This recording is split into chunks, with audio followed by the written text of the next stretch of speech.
Alrighty, how's it going, guys? Welcome to episode number 11 of Hitting for the Cycle. I'm Hank Indictor, and as always, I am joined by Ryan Touhey. Ryan, how's it going? I'm doing very well. How are you? I'm doing pretty well too, and we got an interesting thing to talk about, and some big news. The Mets have hired a new president.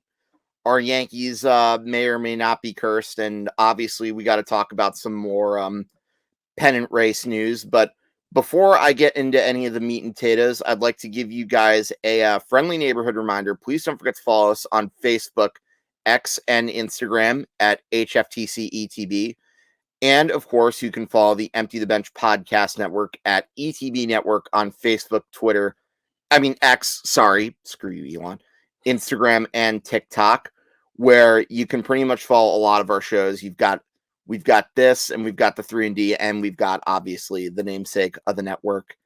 And last but not least, make sure you follow our YouTube channel. It is youtube.com/ETB network. And do yourselves and ourselves a favor and hit that big red button down below and ring the bell if you want to get notifications. Give us a subscribe. And of course, you can also follow our website, etbpodcast.com. We've got some more information, great blogs there as well. And yours truly actually dropped a few himself. I talked a little bit about the Giants. I expanded on my hot take from the last episode where I talked about why the Dodgers have no chance of winning a pennant. And I also just dropped one about my AL MVP argument. But we're going to talk a little bit more about that on this episode. But first, let's get right into our New York Yankees. Now, just as things started to seem all fine and dandy with the Yankees, stop me if you heard this before, an injury happened.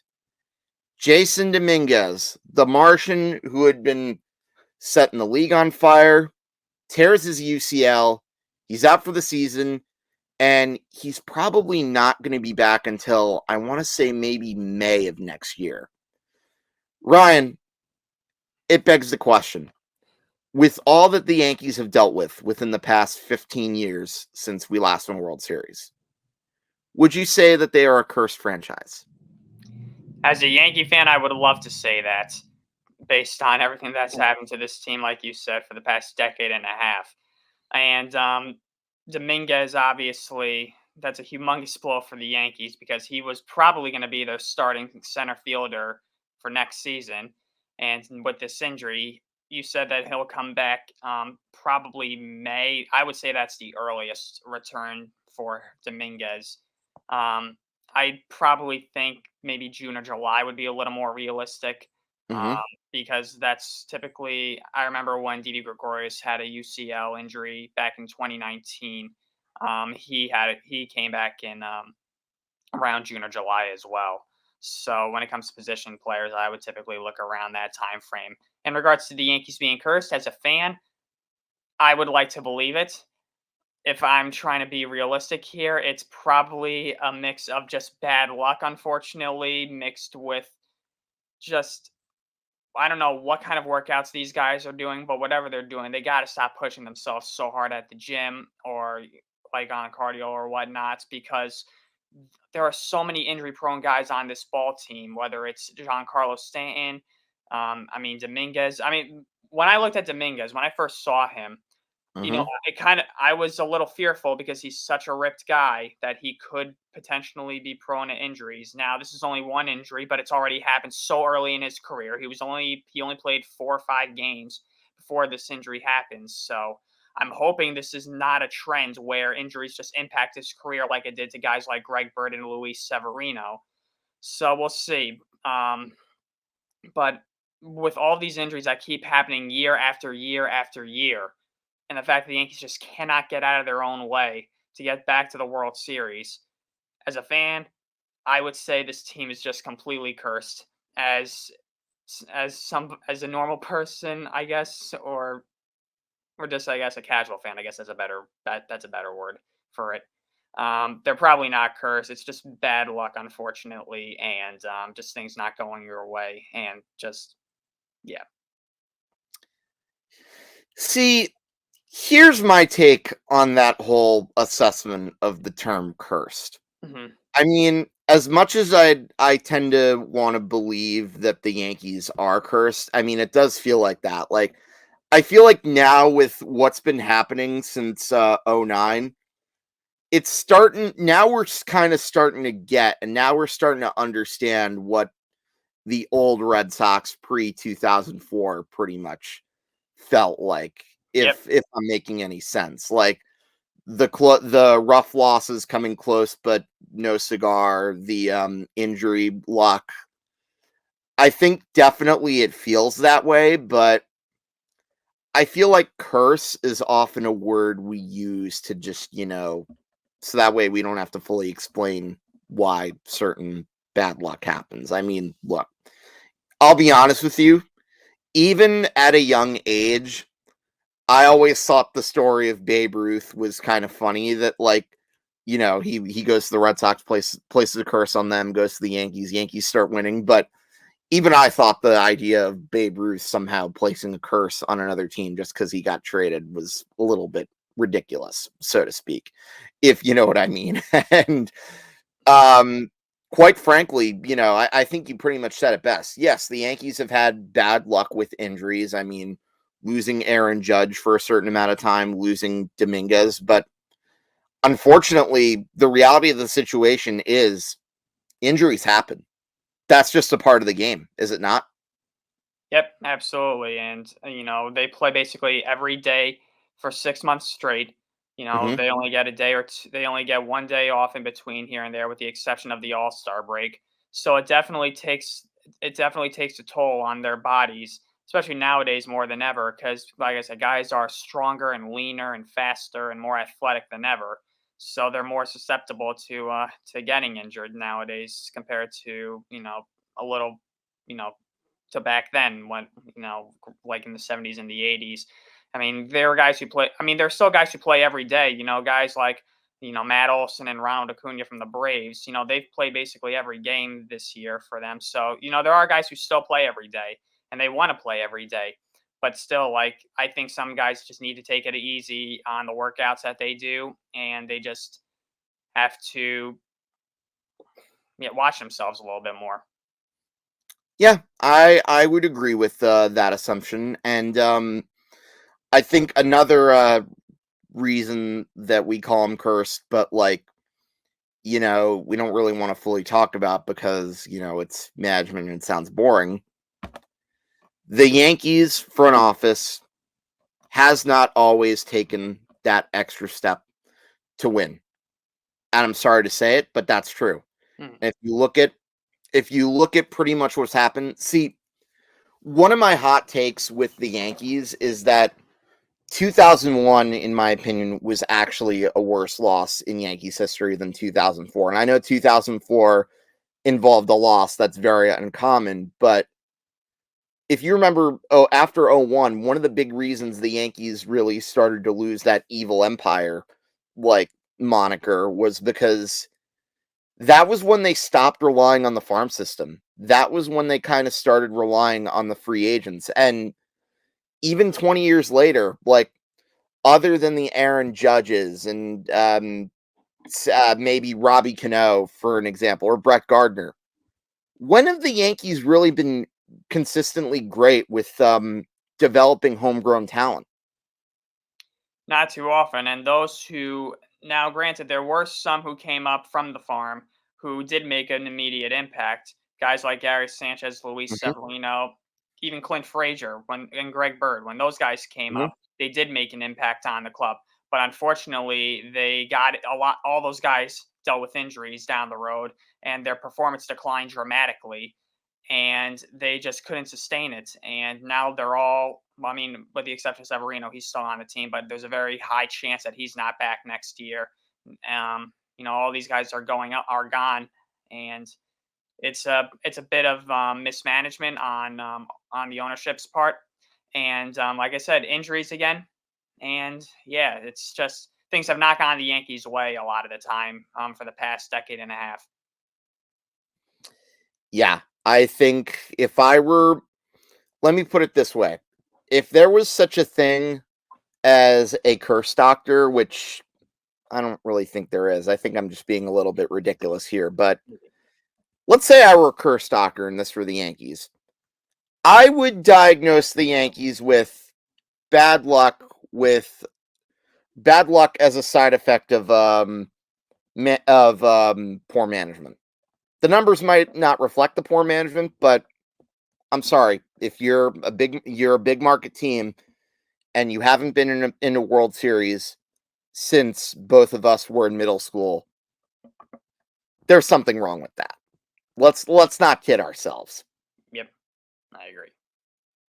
But anyways, do I even want to keep ranting about our beloved team, or do I want to talk about the crosstown Man, this is team? the least relevant topic that we got right now. Yeah, let's move on and talk about the crosstown New York Mets hiring David Stearns as the president. Now, Ryan, let me give you an interesting little fact. Up until now, I don't think the Mets have ever had a system where they had a president with the GM right underneath him in the totem pole. Oh, yeah? Yeah, no, because in 86, you had, like, during the 80s, they had Frank Cashin as their general manager, but you had other guys who were assistant general managers, but they were like assistants to the GM, a la Dwight Schrute being the assistant to the regional manager. And then you had Steve Phillips, you had Omar Minaya, but none of those guys were ever really elevated to the presidency. And I want to say maybe Sandy Alderson, but I think Sandy Alderson later on just didn't have as much of a say. I think he was just there as, like, an older veteran presence. You know what I mean? Mm-hmm. So the Mets are basically doing the same system that the Cubs have, where they had Theo Epstein. He was the president. He wasn't technically the GM, but he had Jed Hoyer as his GM, and then you had Dave Dombrowski was the senior. I think he was technically the president when he was with the Red Sox. I could be wrong, but I think, regardless, I think this is a great hire for the New York Mets, and let me explain why. David Stearns, for years, worked with the Milwaukee Brewers. Now, the Milwaukee Brewers are kind of a smallish market, I would say. They're not really big, but they're kind of in the middle when it comes to, like, the market teams. And when you look at what the Brewers have done for the past, like, half decade, they've been consistently pretty good for the most part. They obviously have not really had the money or the resources to compete with, say, the Dodgers or the Braves, so to speak, or maybe even to a certain extent when they were good, the Cardinals. But in 18, they had a really good team that almost made it to the World Series. A year later, you almost made it back to the playoffs, and they were a bad eighth inning away from possibly preventing the Nationals from upsetting. And then 21 and 22, I remember there was one year where I thought they could have really been a sleeper team, but then their hitting just went cold against the Atlanta Braves, and ultimately that cost them the division series. But I think someone from that background and somebody who knows how to build a winning team, I think he's definitely going to change the culture within the New York Mets. Yeah, I mean, he did change the culture, like you said, with the Brewers, really beginning in 2017. Prior to Mhm. 2017, the Brewers were not good. They improved beginning in 2017. I believe they won 86 and 76 that year. And gradually, you saw the progression of that team. They won the Central the following year, beat the Cubs at Wrigley Field that year for the NL Central Championship. Oh my And like gosh, yes. like you said, took the Dodgers to 7 games in the NLCS. So I definitely think that this could be a good hire for the Mets, and I think they're looking for Stearns to. I mean, not probably. I'm sure they're looking for Stearns to work his magic for them as well in terms of bringing in some youth to the Mets and to help plant the foundation for this team to be a consistent contender year in and year out, like the Brewers have been in the Central for the past 5 to 6 years. So I think it's a good. I think it's a good decision for Cohen and the Mets, and we'll see how it works out for them. Now, obviously, besides David Stearns being hired as president, there are going to be some other question marks going through this. But I do want to point out this fun fact. He actually did grow up a Mets fan. He's a native New Yorker. Mhm. So Imagine how he must have been feeling like taking on the challenge of rebuilding the New York Mets. Got to have a little motivation there. So I think one burning question is going to be, what do you do about Pete Alonso? Do you extend him, or do you end up trying to trade him, seeing what you can get in a return for him? Because remember, he has, I think, 1 or 2 years left on his rookie contract. And Pete Alonso, as great of a home run hitter as he is, fun fact, Pete Alonso actually is now in the top 5 in terms of all-time Mets home run leaders. Oh yeah, I mean he got off to that fast start in 2019 where he broke Aaron Judge's rookie season record for home runs in a season with 53. So he was already ahead of the game. So so yeah, I mean that is a big question that's going to be on the Mets' mind, and it's going to come up sooner rather than later. And the Mets do have already some long contracts that they're committed to right now. I Mm-hmm. mean, and they even though they let go of guys like Justin Verlander and Max Scherzer, they still owe them as well. So, but they also signed Brandon Nimmo to that big contract prior to the beginning of this season as well. And didn't they? And they also have Edwin Diaz, who they signed to that big contract. So they already committed a lot. Do I think that will phase a guy like Steve Cohen, who we've seen in the past go out of his way to get whoever and whenever he can? Probably not, but we're gonna we'll see. I mean, Alonso, right, is arguably the face of the Mets right now. He's definitely one of the biggest names the Mets have had, and I mean, Alonso for the most part, for his career, has had a pretty good track record of being healthy, and yeah, it's gonna be interesting. Would I personally do it? Um, Honestly, why not? He sells tickets. He's a big power threat, obviously, and like I said, he's got a pretty good track for a health record. Um, I would be careful with how many years I give him. I would maybe go 7 years at most. I mean, there's always a risk with big contracts. There's always a risk, Yeah. and I'm very, very skeptical with them at first. So, but given the circumstances, Alonso's only 28 years old. I think he's only 28, and Yeah. I still think he has a couple more years, a couple more really solid seasons. So he's in his prime right now. If the Mets really want to win a championship very soon, this is probably a good chance to do it while you got him in his prime. Yeah, I would agree. I think he's definitely somebody you have to be careful with when it comes to extending him, because we've seen how poorly a lot of first basemen have aged with contracts. Cough, Yes. cough, Chris Davis. Cough, cough, Ryan Howard. But I do think you could potentially build a championship team around Pete Alonso. So if they were to re-sign him to a 4 or 5 year contract, maybe, or even add in a 6 year, I don't think that would be the worst thing, because he's probably not going to end up. I think the contract will probably end right around the mid to 30s. So I don't really see the harm in that right there. And then there's also the question about, the status of Billy Epler, the GM.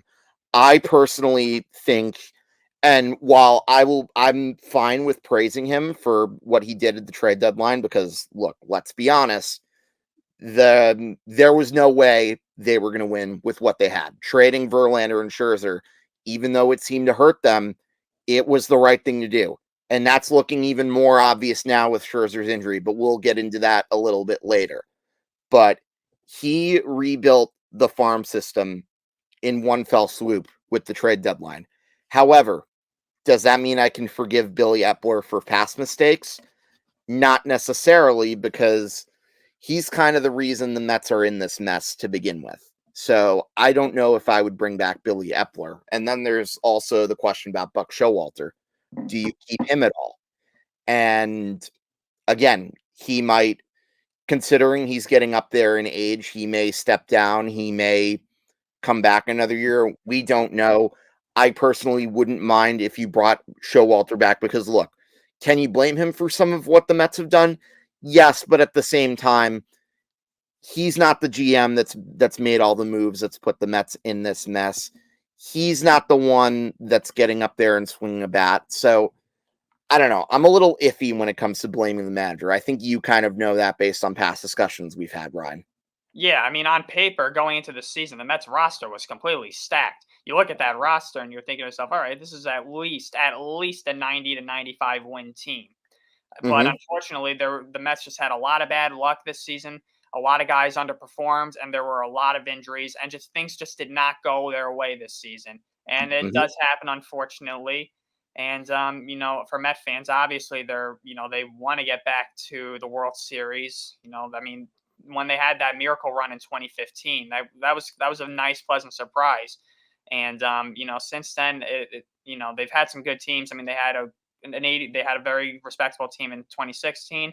They had an 86 win team in 2019, and then they had the 101 win team last year. So they've had some nice teams since 2015, but none of them have, I think, recaptured the heart or the magic that team in 2015 had.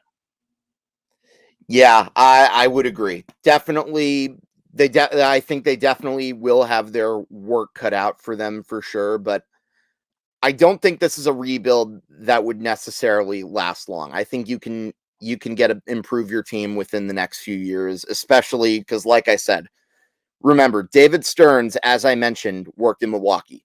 Mhm. He definitely had some salary restraints. He didn't have an owner that was willing to spend money and go for it like he does now with Steve Cohen. So I think this is a much better opportunity for him now. And hey, look, if you look at and on a little at the risk of going on a little side tangent, I do want to point out the current Milwaukee Brewers team is actually pretty solid. That's a team that has his fingerprints on it. And if they make a surprise run to the World Series, guess who's going to get a lot of credit for that? Yep, Stearns. Yep. So this is a big win if you're a Mets fan. That's pretty much all I really have to say about that. Yep, same with me. Anyways, speaking of winning, let's talk about the AL and MVP because this is the discussion that has sparked a lot of debate. Because you look at the AL, it seemed for a while like Shohei Ohtani was a shoe-in for that award. I mean, remember, we were talking about whether or not this guy would break Aaron Judge's single season record for home runs. He was certainly on pace. I believe he had like 30 home runs at the All-Star break. Did he not? He was right on pace with him. Yeah, I think he also jumped ahead of him a little bit too, when he hit his most recent home run or one of Mm-hmm. the more recent home runs. So he was right on track. And if you look at his numbers right now, 304 batting average, 44 home runs, 95 RBIs, and he also had 20 stolen bases. What not too many people know is he's had multiple seasons in the 2020 club, Shohei Ohtani. And and his pitching numbers weren't too shabby either. He had a 3.14 ERA. And, given that he's a two-way player and given that he was probably the main reason the Angels were even above 500 at all, I think I could still probably see him potentially winning the AL MVP award when it's all said and done. However, in my opinion, there's somebody else that I would give it to. That's Julio Rodriguez. Now, I recently just published a blog about that. So, as I mentioned earlier in the plugs, check out our website if you want to read more about that. But I'm going to give you the Cliff Notes version. J Rod just became the 44th member of the 30-30 Club. And he's only the second Mariner to do it, with the other one being A-Rod. He also had a 4-game stretch where he got at least 4 hits in each of those games, and he had 17 hits in that stretch, which broke a near century-old record. And the Mariners, during the month of August, went on 2 8-game winning streaks. Remember, this was a team that was like 6 or 7 games out of first place come the All-Star break. If J-Rod doesn't give you that, if you don't get that production out of J-Rod, I understand the Mariners have had a little bit of a slide in the month of September. I mean, they did win that series against the Angels, but even then, they're still only 1.5 games out of first place, and they're still very much in that wild card cluster. If J-Rod misses any significant time that we're seeing missed from Shohei Ohtani, we're not having this discussion about the Seattle Mariners. No, you hit the nail right on the head. And like you said, Shohei Ohtani probably is the best baseball player right now in the major leagues. There's Mhm. little to no debate about that with what he's capable of doing. The guy is an offensive machine. He hits home runs at a rapid pace. The guy can strike out anybody on any given day with his filthiness. So I am not debating or questioning Otani's skills. He's certainly an amazing ball player, and the numbers do speak for themselves, like you pointed out. Mhm. But he's missed pretty much all of September with an oblique injury. Mhm. I think he's only played 3 games this month. Sorry. Hopefully, we find a way to edit that. I was not expecting my phone to go off. But continue. It's all good. So, yes, Otani, like I said, phenomenal ball player, but he has not played this final month of the season. And the Angels are going absolutely nowhere. They're done. Their season has been done for a while now. And like you said, the Mariners are still well within this wild card race and they're trying to get back to the playoffs. And like you said, the biggest reason for that is because of Julio Rodriguez. And the Mhm. numbers for Rodriguez have soared from August to where they are now. I mean, he's flirting with 300. And like you said, he's now part of the 30-30 club. This is only his second year in the big leagues. But this is the most valuable player award. This isn't necessarily the best player award. Otani may be the best player in baseball, but in regards to value, there's nothing valuable when it comes to the Angels. The only thing that's valuable for them is how much more they have to play this season so that they're put out of their misery. So the Mariners are still fighting for something, and they're in it because of Julio and what he's done. So, as much as it may be unpopular with people because they're saying, don't, you can't, neglect Otani's stats. I'm not neglecting his stats. They're elite. Otani still leads the American League in home runs, and he hasn't played at all in September. Basically, he still leads the American League in home runs. So yes, Otani absolutely would have been the American League MVP probably um, if he stayed healthy, but he has a torn UCL and now he's dealing with an oblique injury. The Angels are well out of it, and I just think, given the circumstances of what Rodriguez and the Mariners have gone through, I think Rodriguez is more deserving because he's been more valuable. Now, do I think that Rodriguez is going to win the MVP? Personally, if I was a voter, I would vote for Rodriguez because he has Mhm. been a major part of the Mariners. But I think the writers love Otani too much. I think they're too impressed with him very easily, and I don't think they're going to go back on their vote. I think Otani's probably going to win the MVP award again this year. And look, I'm not a writer. I'm not criticizing any other writers, but I haven't agreed with some MVP votes in the past, and I would disagree greatly if they do Otani again this year. Like I said, it probably will happen. Like I said, they love Otani very much, and a lot of fans love Otani. So, you know, I can see from that perspective. Doesn't mean I have to like it necessarily, but yeah, I would go Rodriguez over Otani. Yeah, I think everything you pretty much said is absolutely spot on. And like I said, there have been players from bad teams that have been deserving of the MVP award. You can look it up. Historically, it's happened. But those really are from players that have like historically good seasons, if you know what I mean. Like Yes. 2021, Shohei Ohtani had a historically good season.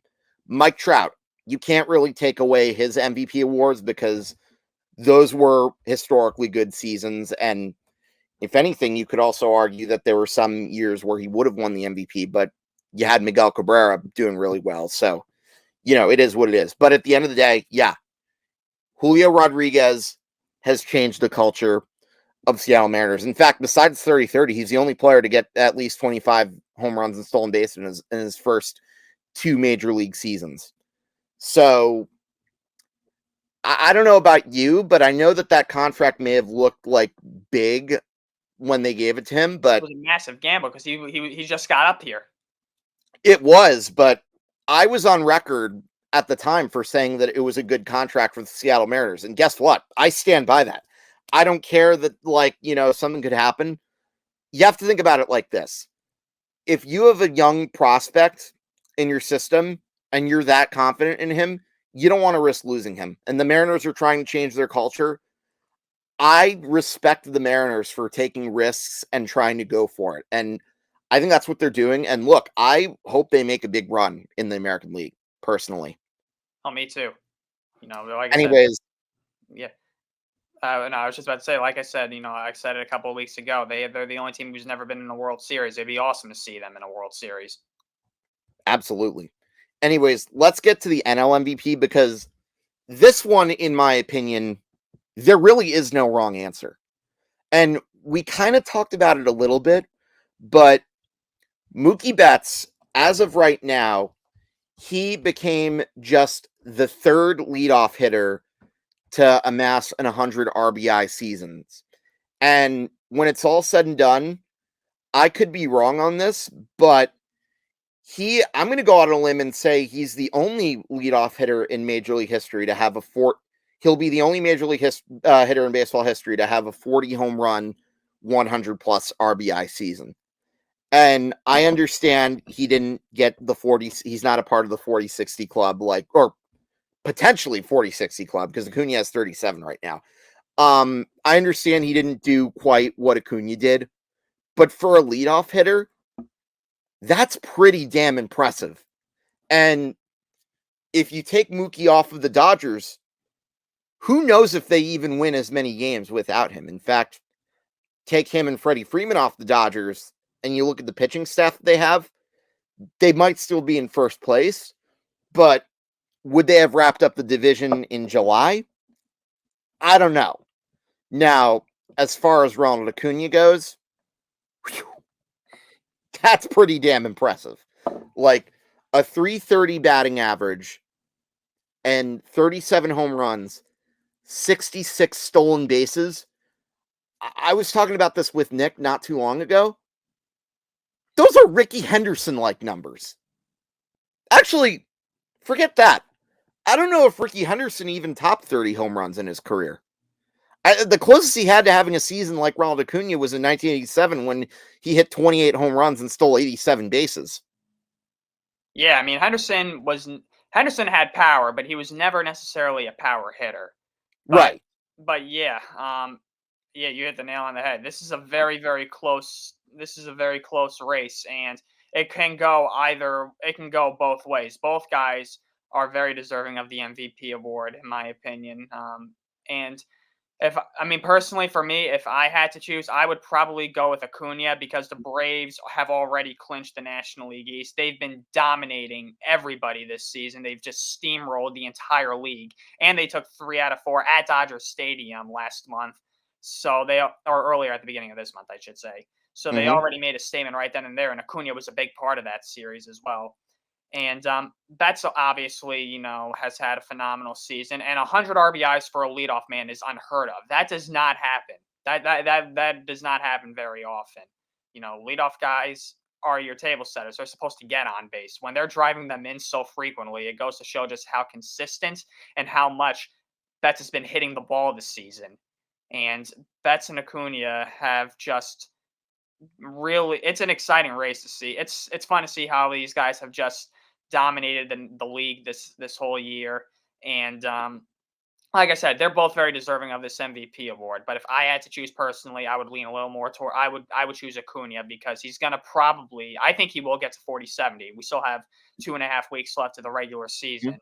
He'll probably get to 40-70. And the Braves, like I said, they're gonna get the number 1 seed in the National League. And it was a large part to Acuna. He has also played basically every day this year. I don't know if he's taken a day off yet or not.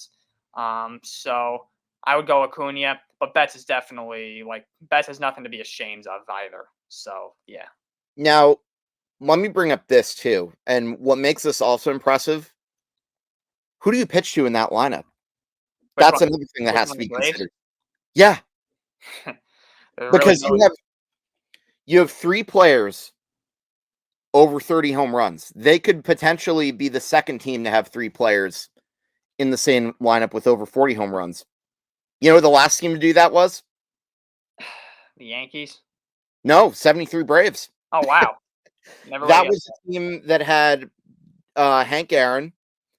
Davey Johnson had his only season over 30 home runs. He had 43. I think he led the I think he led the team with 43. And then Darrell Evans was the other 40 home run hitter. That's another underrated slugger from the 70s and the 80s. But yeah, that what the Braves have been doing, very rare. And I understand that the Braves, like, obviously have been doing this a lot of like competition, but guess what? You can make that same argument for the LA Dodgers and why they've been winning a lot of games. In fact, if you want to check out my blog about the Dodgers, which you can learn more about that by checking out the website. Sorry for these little shameless self-promotions, but you know, it's still pretty impressive what they're doing. Like, and you look at and unlike the Dodgers, you look at the pitching that the Braves have. I really don't know who, if anyone, can beat that Braves team. Now, maybe the Phillies have a chance in a short 5-game series, maybe, but that's only because they've played them during the regular season. They're the team that's going to be more familiar, but that's not a fair matchup. And back to what I was saying about Acuna.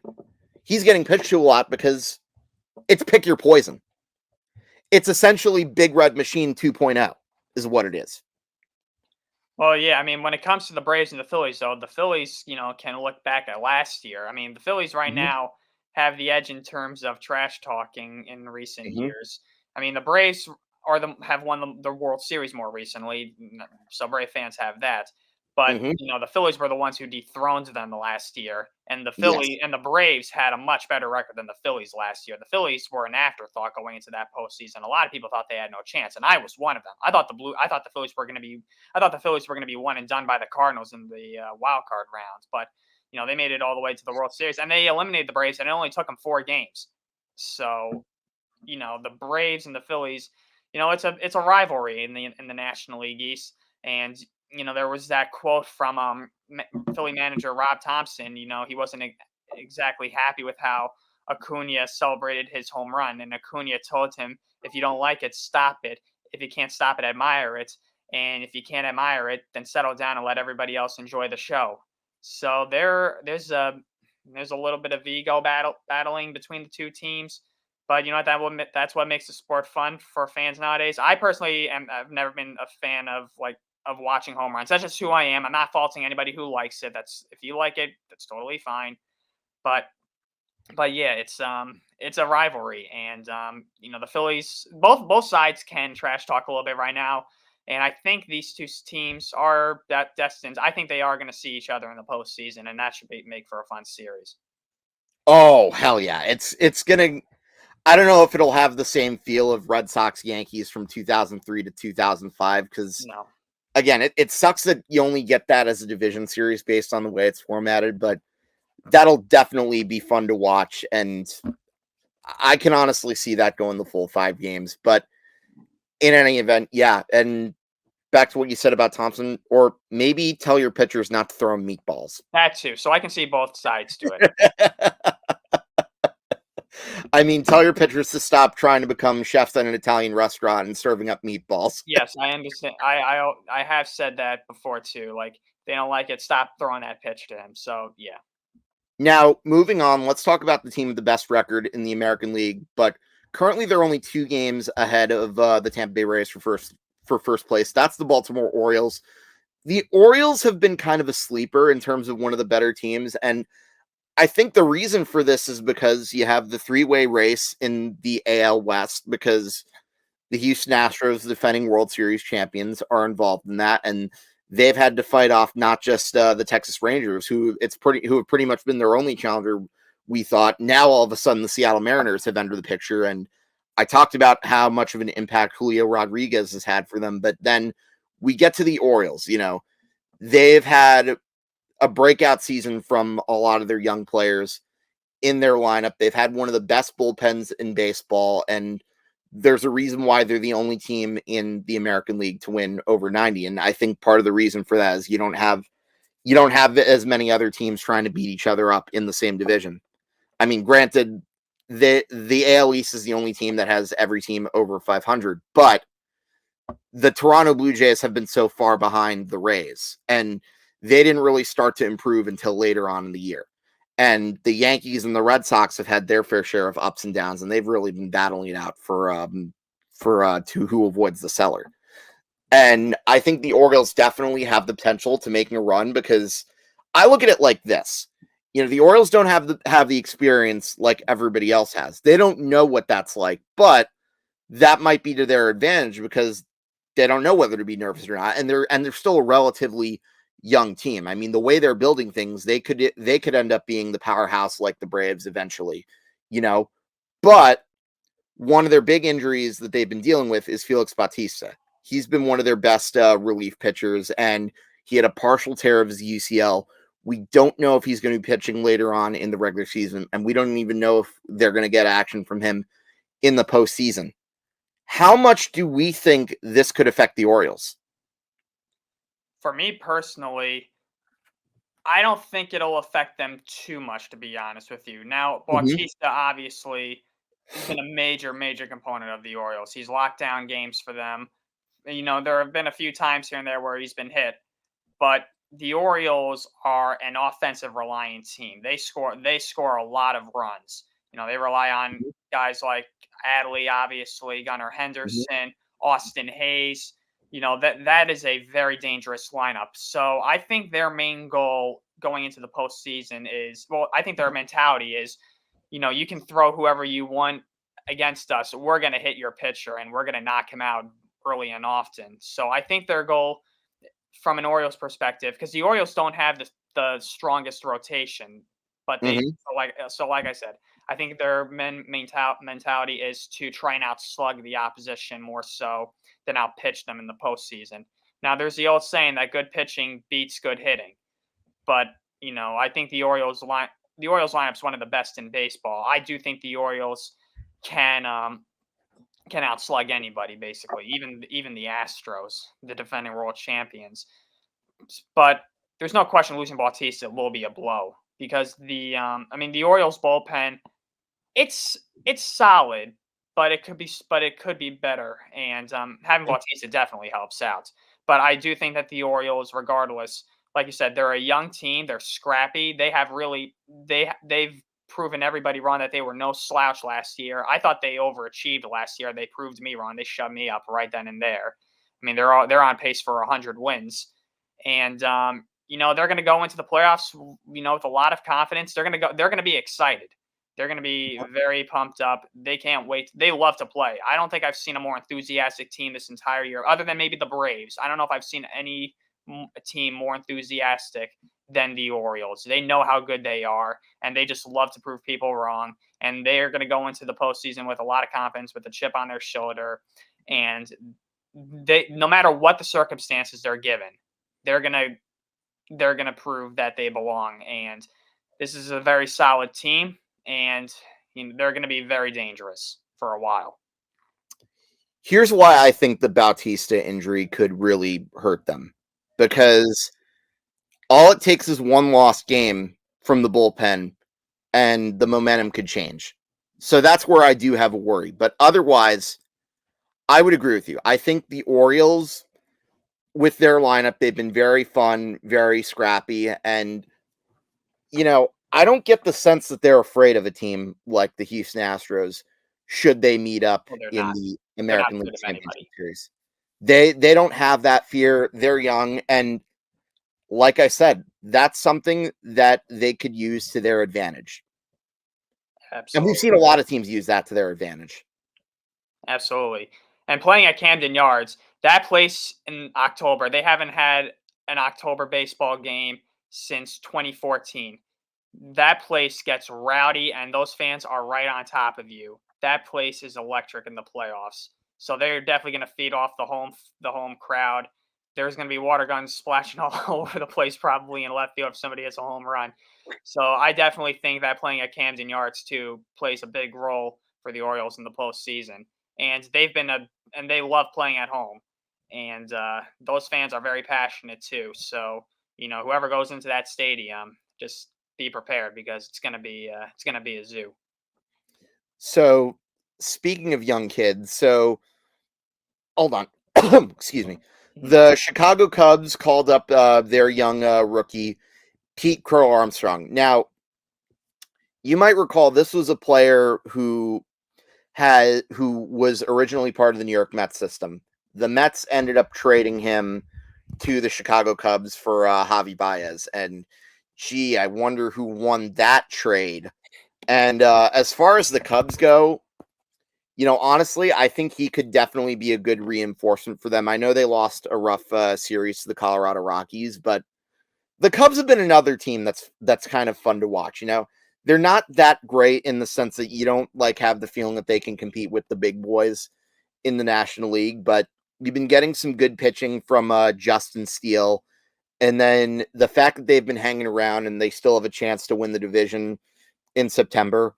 Ryan, if you had told me that this was going to happen, I don't think I would have believed that. No, they're probably the biggest surprise this baseball season. The Cubs went into this season. I think a lot of people had them being mediocre. My prediction was they were going to finish at 500 at most, at 81 and 81. But they've ever since, like I said in the previous episode, since that series against the Yankees at the beginning of July, they've really turned it around. And it's pretty cool seeing P. Crow-Armstrong in a Cubs uniform. For those of you who don't know, his mother is an actress, and she was the mother Yes. of the kid in Little Big League, if I'm not mistaken. I think that was the movie. Yes, Billy Haywood's mom. Billy Haywood's mom, yes. So this is her real life son, and to see him in the big leagues, it's pretty cool. It's pretty surreal. And the old saying, "How can you not be romantic about baseball?" comes true once again. And Crow-Armstrong made a couple of nice defensive plays in the outfield at Coors Field, so he showed that he's slick with the glove. And we'll see what happens. But good for him, good for the family, good for the Cubs. And we'll see what happens. By the way, I just want to mention briefly, Little Big League is actually one of my favorite baseball movies. I know it's not as popular, but I actually love that it's the closest thing to showing what a real Major League Baseball clubhouse atmosphere is like. And I love that you had a lot of the stars like Ken Griffey Jr. making cameos. It's really an underrated baseball movie for sure. And one of these days, you and I will probably sit down and discuss our best baseball movies. That's a discussion for another day. We also got to talk about the Toronto Blue Jays. I don't think they're being talked about enough. And I think the question is, are they a potential sleeper? Now, we've seen them experience bad playoff losses in years past. I mean, remember 8-1 a year ago in the wild card game series? 9-1, if I'm not mistaken. Or was it 8-1? 9-1. Oh, it was 9-1, yes. It was 9-1 or 8-1. But either way, they choked pretty badly against the Seattle Mariners. And I think we have to ask if the Blue Jays could potentially be a sleeper because, you look at that lineup. You still got Bo Bichette and Vlad Guerrero. Definitely guys you don't want to worry about in a short series. Yeah, I mean, the Blue Jays right now are a weird team. They're a very strange team because you look at their roster and you would think that they should be better than what they've shown. And also, I was looking at their pitching stats earlier, and their starting pitching has been relatively good for the most part this season. None of the starters have an ERA above 4. So, I mean, Bassett's got a 3.83 ERA. Berrios has a 3.63 ERA. Gothman's got a 3.28 ERA, and Kikuchi's got a 3.81 ERA. So, I mean, the ERAs are, on a little high. They're a little close to 4, but, they're not, horrifying to look at necessarily. So their pitching has been pretty decently, but their hitting has been a little inconsistent this whole year. There have been stretches where, the offense is clicking and everybody is hitting and scoring runs. But then there are also stretches where it looks like the offense can't hit anything. And, case in point, last night, they got mauled by the Rangers 10-0, and they're in danger of getting swept by the Rangers. And that's a critical series for both teams. And, the Blue Jays have some pretty big games coming up. They obviously have this series against the Rangers, and they also have 2 more series against the Yankees. And, it's go time for the Blue Jays. If they want to get in the playoffs, they better start winning some games, because time's running out. I mean, we have about 2.5 weeks left of the regular season. The offense has to kind of get going. Some guys need to start swinging the bat a little bit more. And yeah, I mean, the only thing that's stopping the Blue Jays right now are themselves.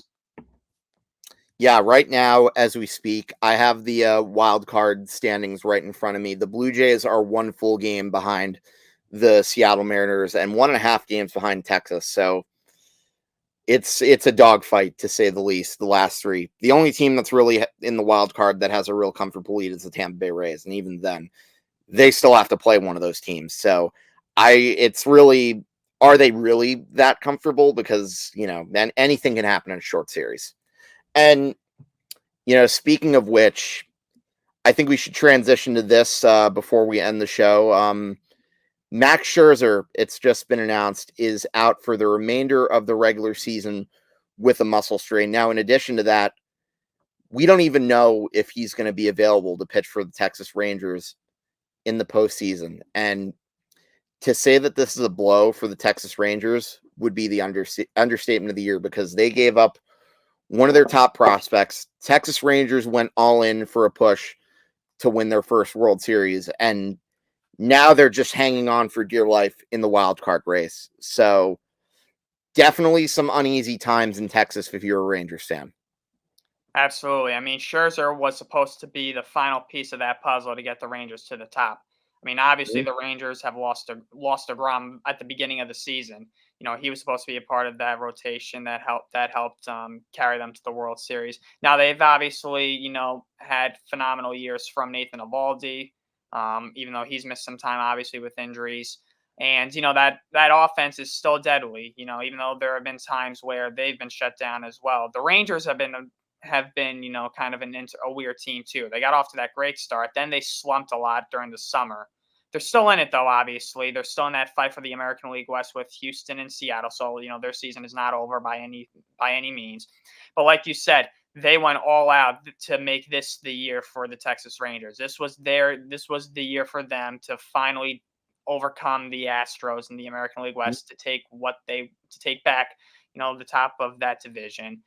And it has not been an easy road, to say the least. They've been challenged. They obviously have just dealt with their share of injuries as well, and this is a humongous blow, especially since Scherzer obviously brings experience with the postseason as well. He's obviously got a ring on his finger, and yeah, it's a tough blow for the Rangers because other than Eovaldi, I mean the Rangers' rotation is shaky. It's a very shaky rotation, and yeah, that's really all I can say about that. It stinks. I feel bad for Scherzer too because he loves to compete, and the Ranger fans, they're really they're looking forward to this, and but it's going to come down probably to that final week of the season to determine whether or not the Rangers make it or not. Yeah, that's right, because they have 2 series against Seattle Mariners. Those are huge series. Those are critical, obviously, and really theoretically, only one of those teams I think is going to make it. Only one of those teams are going to make it. Yeah, and unless the Blue Jays have a really bad slide for the rest of the season, I would agree. But I feel like the Blue Jays are going to end up sneaking in because I just can't see all 3 teams in the AL West with all that they're playing for make it. I feel like there's going to be one odd man out, and well, you already got the Rays locked up for one of those wild card spots. Well, right, yes, but I'm talking about the AL West as a whole. Yeah. Mm-hmm. So, yeah, they definitely have their work cut out for them. I mean, I'm looking at the Mariners' schedule right now. They've got the Dodgers. They have the Dodgers next. They have the A's, but I mean, the A's won a game against Justin Verlander, so let's not act like they're a gimme, so to speak. The A's are just looking to play spoiler at this point, so they're playing for pride, essentially. Yeah, basically. But the Dodgers series is a huge series, obviously, for the Mariners, and they got their work cut out for them. The final 2 weeks of this season are going to be chaotic, especially for those American League wildcard spots. So after the Red Sox, the Rangers have the Mariners, the Angels sandwiched around the Mariners. So this is the last week of the season we're talking about. So that's the Mariners. No, this is Texas Rangers. Okay. The Mariners have Mariners have it worse because they have to play the Astros in between the Rangers. So for the Rangers, it's Angels, Mariners, Angels, Astros. Is that the Rangers? Yeah, Mariners, Angels, Mariners. Yes. Oh, Mariners, Angels, Mariners. Gotcha. Yeah, that's a brutal. Talk about a gauntlet. That's a brutal way to end the season for both teams. Brutal way. and a brutal way for us to end our episode, so to speak, because of all the confusion. But in any event, all kidding aside, Ryan, thanks again for joining me for another week of Talking Baseball. Of course. Looking forward to running it back with you next week. Absolutely. I can't wait. And last but not least, before I end this, I want to give you guys a friendly neighborhood reminder. Please don't forget to follow us on all of our social medias. You can find us on Facebook, X, and Instagram at HFTC ETB. You can follow the Empty the Bench podcast network at ETB Network on Facebook, X, Instagram, and TikTok. If you want to find more of our cool stuff, as I mentioned in the intro of the show. And obviously, check out our YouTube channel. Follow us on youtube.com/ETB Network and do ourselves and yourselves a favor by hitting that big red button down below, hitting that bell, give us a subscribe, and last but not least, follow the website, etbpodcast.com, for some blogs that I may or may not have mentioned a few times during the show and more information as well. But anyways, that'll wrap it up for episode number 11 of Hitting for the Cycle. On behalf of Ryan Touhey, I'm Hank Indictor. I will see you guys next week. So long, everyone.